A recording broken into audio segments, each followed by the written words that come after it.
நாடு எனும் போதினிலே இவ தேன் வந்து பாய்வு காதில். SRM திருச்சி கலை மற்றும் அறிவியல் கல்லூரியின் 4வது ஆண்டு பட்டமளிப்பு விழா இன்று நடைபெற்றுக் கொண்டிருக்கிறது. மிகவும் ஒரு மகிழ்ச்சியான தருணம். பழைய நண்பர்கள், என்னுடைய ஆசிரியர் பெருமக்கள் அனைவரையும் சந்திப்பதில் மற்றற்ற மகிழ்ச்சி அடைகிறேன்.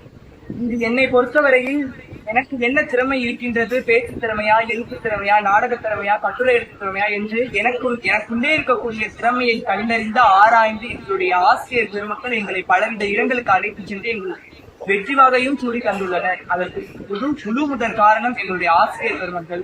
எப்பொழுதெல்லாம் நான் கலங்குகிறேனோ அப்பொழுதெல்லாம் என்னை ஒரு தாயாக, தந்தையாக என் தோளில் தட்டி முன்னால் முடியும் என்று எனக்கு ஒரு ஆறுதல் கூறி என்னை வெற்றி பெற வைத்தவர்கள் என்னுடைய ஆசிரியர் பெருமக்கள். அது மட்டுமல்லாமல் எங்களுடைய முதல்வரையாவது, துணை முதல்வரையாவது, அச்சோடி சார், அச்சோடி அனைவரும், அது இன்னும் அதிகமாக கூற வேண்டும் என்றால் என்னை உற்சாகப்படுத்தி என்னுடைய நண்பர்கள் அனைவருமே மிகவும் ஒரு நெருக்கமான ஒரு உறவோடு தான் பிணைந்திருக்கிறார்கள். எனவே இந்த தருணத்தில் எங்களை ஒருங்கிணைப்பு செய்த SRM திருச்சி கலை மற்றும் அறிவியல் கல்லூரி